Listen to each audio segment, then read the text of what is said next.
부당해고를 당했을 때 어떻게 대처해야 할까요? 막막하고 답답한 심정이 드는 건 당연합니다.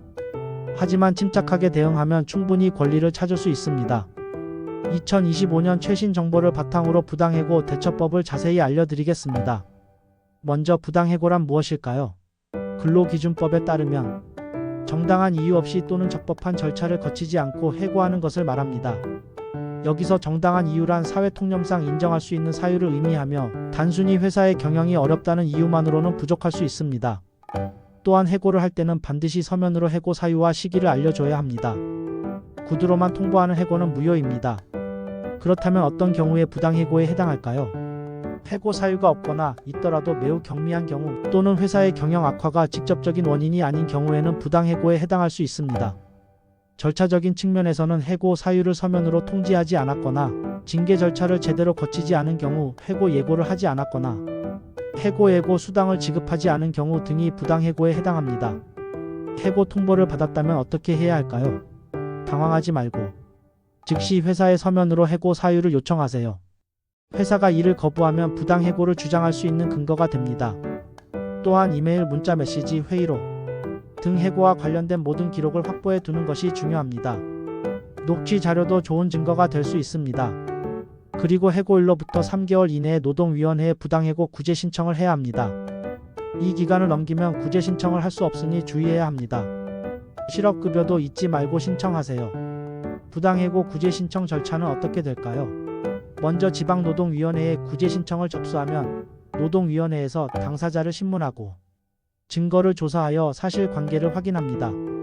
필요하다면 당사자 간의 합의를 시도하기도 합니다. 이후 노동위원회는 해고가 부당한지 여부를 판정하고 부당해고로 판정되면 회사에 원직 복직 명령 또는 금전 보상 명령을 내립니다.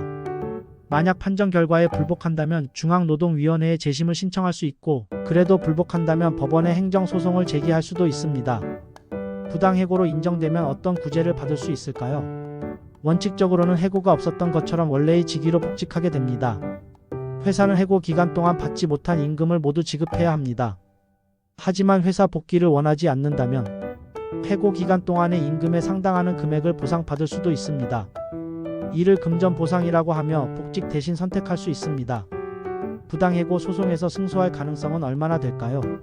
2023년 노동위원회 통계에 따르면 부당해고 구제 신청건 중 약 38%가 승소했습니다. 해고 사유가 구체적인지, 절차를 제대로 지켰는지, 징계가 적절했는지 등이 승소에 영향을 미칩니다. 2025년에는 어떤 점이 달라질까요? 최저임금이 5인 미만 사업장에도 적용되고 배우자 출산 휴가와 난임 치료 휴가가 확대되는 등 모성보호 제도가 강화됩니다. 또한 4월 28일이 산업재해 근로자의 날로 지정됩니다. 주의해야 할 점도 있습니다. 사용자는 근로자를 해고하려면 30일 전에 예고해야 하며 그렇지 않을 경우 해고 예고 수당을 지급해야 합니다. 다만 근로자가 3개월 미만 근무했거나 중대한 잘못이 있는 경우에는 예외입니다. 회사가 퇴직을 권유하는 권고사직의 경우에도 신중하게 결정해야 합니다. 회사에 강요나 압박이 있었다면 증거를 확보해 두는 것이 좋습니다. 부당해고에 대처하는 것은 쉽지 않습니다. 전문가의 도움을 받는 것이 좋습니다. 노무사 등 전문가와 상담하면 보다 효과적으로 대응할 수 있습니다. 월 소득이 일정 기준 이하일 경우 국선노무사 제도를 활용하여 무료로 지원받을 수도 있습니다.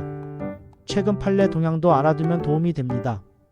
최근 판례에서는 교회 부목사의 부당해고 소송에서 법원은 부목사를 근로기준법상 근로자로 인정하지 않아 부당해고 주장이 받아들여지지 않았습니다.